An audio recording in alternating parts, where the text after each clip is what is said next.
May 29 is Democracy Day in Nigeria.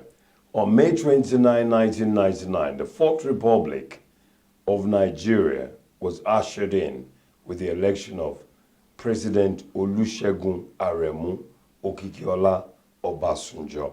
Nigeria's democracy is now 18 years old. But in spite of all of that, many Nigerians, in fact all Nigerians in diaspora, still don't have the capacity to vote. And so this May 29, we had an opportunity as Nigeria Diaspora Television to go and conduct, or rather broadcast, activities around our Democracy Day at the University of Witwatersrand in Johannesburg. It was an afternoon filled with emotional appeals by academic Nigerians, many of them professors at the University of Witwatersrand, and many of them students, who were clamoring for participation in Nigeria's democracy. It was a long evening of lots of penetrating and incisive thoughts by young leaders, future leaders of Nigeria. It's an event that we are using to mark the 18th anniversary of Nigeria's democracy since 1999. And it's an event that we're also using to do some form of a recollection of how far we've come. You know, 18 years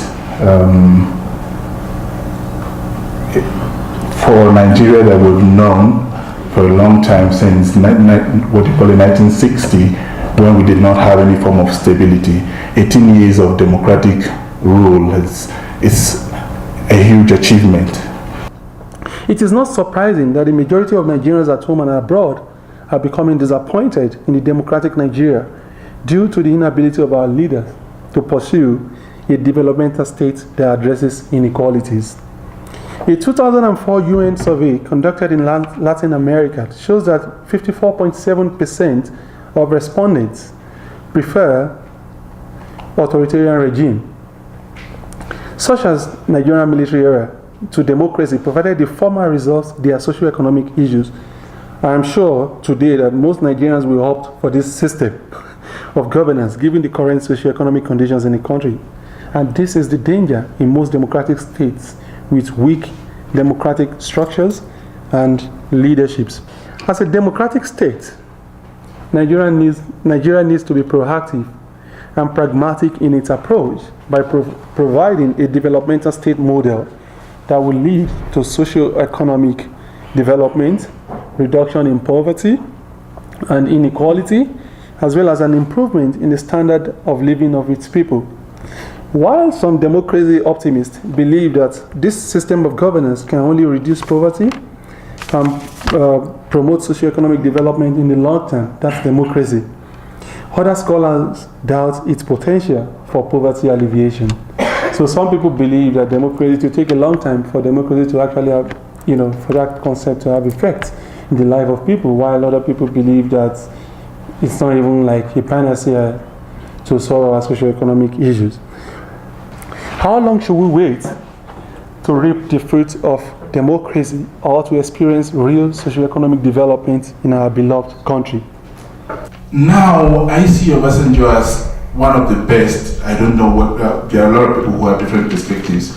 But then I saw him as an evil man. But now, doing some research into Nigeria's development, I see him as one of the best we've had, because he introduced the system, what we have now as a neoliberal system, or a capital-driven system, the economic system in Nigeria, that opened up the space. Obasanjo was seen as somebody who stifled the public space, but he had a lot of critics, and he did, maybe there are a lot of people who were assassinated, who suffered a lot of human rights violations, but people were able to speak up. During the military regime, we couldn't. And then he also gave us this opportunity, let us use that word, gave us the opportunity of being able to speak more through inviting globalization into Nigeria, through the the revolution in the communications industry, and that opened the space up for people to be involved more in issues of politics, to be involved more in issues of development. And for me, that's one aspect of the achievement of Nigeria's development, Nigeria's democracy. If you look at Nigeria critically, we're a country of approximately 180 million people. Population keeps growing every day, and we have an official annual growth rate of 3.1%. The opportunities are not there, and the number of young people are increasing every day. And at this moment, it's not really about how much we actually have to wait, because for those people that have been waiting for quite some time, they're taking the laws into their hands already. And that is why we are seeing things like terrorism. We're seeing things like kidnapping and other forms of related crimes. We're seeing things like dismal, extremely bad health and education infrastructure, all of which are actually costing us a lot of money. If you see the statistics of how much money we actually lose as a country because of medical tourism, it would amaze all of us. So I think for most of the people back home, the majority are actually no longer waiting. And many actually are beginning to take these laws into their hands already. And that is something we really need to deliberate upon and begin to find solutions to some of these things right now. The Nigerian problem is that class of 1979 and what they embodied. They didn't trust in the system they were building. It was a lot of power play coming out of a war. It was propaganda and intimidation. That was all it was. The only solution to Nigeria is to actually correct that blueprint. That blueprint has to shift from something that was coming from a military perspective to something that is coming from a more rational, intellectual perspective. Is that socially feasible? I don't think so. Because things have degenerated up to a point that we can actually even sit down as a group of intellectuals and we want to talk about terrorism. We want to talk about religion. As if we all do not know that all of those things are narratives just to further give some people that power play that started in 1979 in the little room like this. All of those things are just exhibitions. And me personally, Nigeria stresses me. Nigeria, everything, you wake up in the morning and you hear that, take for example, they say some people went and played African Cup of Nations. The Minister of Sports says, oh, we didn't know they were going to win. So we didn't make plans to remunerate them. As intellectuals, these are the most, I don't understand how people who know what they are doing in Nigeria, how they actually wake up in the morning and go to work. They are things that stresses your cognitive, your intellectual capabilities. And for us to concentrate on those things is just petty. We need to go back into some set of people, some set of intellectuals now need to sit down and replace that blueprint. That blueprint is no longer functional. That blueprint was based on, I get power past you. No, today is who is smarter. Today is who can come up with the better ideas, who can come up with the better strategy to get things done. And for me, that is, everything boils down back to that one single class of illiterates who goes to a church or a mosque and they come and tell us, oh yeah, for the next 50 years, this is the plan. What needs to happen is people need to come together, form a whole coalition that is characterized by patriotism, like I wrote, patriotism, commitment, meritocracy, and the strength of Nigeria, which is our human resource. People need to form a coalition, put up a blueprint based on intellectual, rational engagements and deliberations. And then Nigeria, any other question, is it actualizable? We'll be here 150 years, nothing will happen. Simple as that. We're talking about how do we change the story, and you one of you mentioned participation, and another one you said getting a coalition. Who is ready to be part of that coalition? Because part of the things that you said are patriotism, and how many of us are patriotic enough to change the story? Whether it's a youth revolution, how many times have we challenged those in power, whether it's on social media, whether it's the power of broadcast or print? We are part of the problem, like my late father used to say. We are part of the problem, we must be part of the solution. If you don't know your local government chairman or your House of Reps member or your senator, then you're part of the loot. Whilst your paper says these are the problems, and while you have said these are the solutions, the solution begins from all of us, each individual. You must, when the roads were bad and I lost my bumper in Lekki, I went to Iru Etiosa local government. I called all my, when I got there, I told the local government chair that my bumper just fell off. How do you respond? We are so sorry. We have been putting solar in Ibafon. We have been this school. No, seriously, because they have never received a Nigerian in their office. So I said to him, you're surrounded by some of the richest people in Nigeria, Lekki, Ikoyi, VI, and you cannot fix these roads.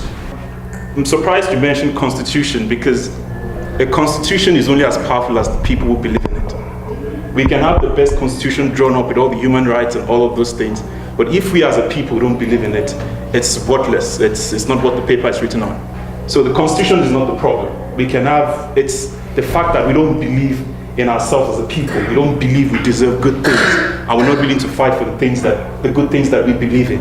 So I just wanted to address that point. And also another thing that you mentioned is, yes, the United States is a great country, Canada is a great country, but I also think we need to stop benchmarking ourselves against people. We need to start looking for things that we as Nigerians, as Igbos, as Hausas, as Ibibio, we believe is the best that we want to see for ourselves and for our children, and make those things come to reality. Just wanted to address that point. But I'm going back to the point that he made, that we all need to start playing a role. The point is not all of us to be able to go to our local government chairman, probably because we're scared. Some of us get scared. It's not a bad thing. But within our individual spheres of influence, it might be with your dad or your brothers or your sisters, or within your church or your mosque, the change, we can start driving change by making this sort of conversations become commonplace. Because when you look at some of the great revolutions of the past, the French Revolution, the civil rights movements in the United States, a lot of those things were by conversations. They started talking about these things in little clubs and little houses and then it mushroomed. So within our little spheres of influence, whether it's within your family or whatever it is, let's start driving these conversations. Because if you go to Nigeria now, you go to like a Sabo in Lagos or Ibadan, wherever, and you ask them, do you actually see anything changing? They probably don't know where to start, and they probably don't know what it is that they just accept the status quo as, okay, that's the way it is. Babangida always Babangida, Obasanjo always Obasanjo. But the reality of Obasanjo has the same legs and the same brain that we have, and we can take him on if we decide we want to take him on. It's one person, the class of 97 or whatever, 79, he's like said, they're no more than 30. We can take them on if we really want to see the change that we have. And those of us that have the temerity or the boldness to stand up and be counted as leaders, let's do that without fear, without prejudice, so that we can start to bring people along. Because I think the problem with Nigeria is a lot of us are so scared. Actually, Yoruba people, at Keraju, we don't want nobody to go and stand and go and use chest to collect gunshots. And that's the reality of the situation. But the time we see somebody stand up and be like, you know what, I don't care, I'm calling out on your bullshit, I'm calling out on your lack of leadership, I'm calling out on your corruption, the rest of us will start to galvanize towards that person. And I think so, like I said, individually there's the change that we can do, the little that we can do, let's do it. And the hope is that it mushrooms and it carries us I think democracy is not meant for Africa. We should look for a proper way of addressing ourselves, because I support what Funsho said, that we shouldn't put ourselves at the levels of the Europeans. And the problem of Africa started, or the problem of Nigeria started when in 1914, when somebody decided to bring a collective of people together, and they said, okay, this river, let's call it Nigeria, and single-handedly decided to, invent a nation called Nigeria. Unfortunately, It didn't work. It's not working. Well, I support your statement which say we are part of the problem, which is true. So we must be the solution. And how do we be the solution? Look, people have bastardized what we call religion. I don't believe in the issue of somebody coming forward and saying he's taking the oath of office using a Quran or a Bible to say make the oath of office. Why not use Omi Bon, Shokmono, something very, very deity. I'm sure nobody will still want one kobo. You account for every cent, which is true. I'm being honest here. Then, if you look at, I don't call Nigeria Federal Republic of Nigeria, because if it is federal, then we should practice whereby every state will control their resources. Then you only pay royalty back to the federal government to say these are our contribution towards maintaining the administration of the government. However, what I see in the current Nigeria is a banana republic. So everybody will go there, you take yours, and if I be the one to criticize, you know what people will say? No, leave him. Haven't we had our own? Didn't you see? He's our brother. Let him do it. You know that statement. It's very, very sickening. It's true that the Constitution is not enough. We need to have people who believe in it, who show they believe in it. And how can people show that they believe in the Constitution anyway? It's knowing the content of it and believing that you deserve good things in life. Beyond Nigeria, beyond Africa, every human being is selfish. So we need to devolve our innate selfishness the proper way, constructively. It takes someone who believes he deserves good things in life to fight for the good things. Someone said once, you don't get what you think you deserve in life, you get what you negotiate. Governor Ambode of Lagos State, just last week, I think his wife stormed out of a church because the priest refused to regard her. When I read that thing, I felt, you see, the Yorubas have an adage that says, now, that means a partridge, a bird, a tiny bird, is not taller or superior to another except he has been able to stand on a platform to speak.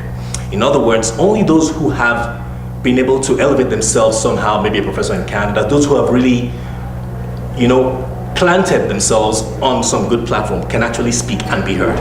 That is the number one problem we have. We do not value the people who are there in Nigeria. We do not value the people who are within our own sphere and talking common sense. We don't need dignified sense. No PhD in rocket science needs to solve this. People who are speaking truth to power. We are cowards. What are we talking about? We have seen that this is true. So how do we emancipate ourselves? So many contributions. And our friend there said Nigeria started on a faulty foundation. And I align with him. It's true. But we have found ourselves in that same faulty foundation. We now start how to build.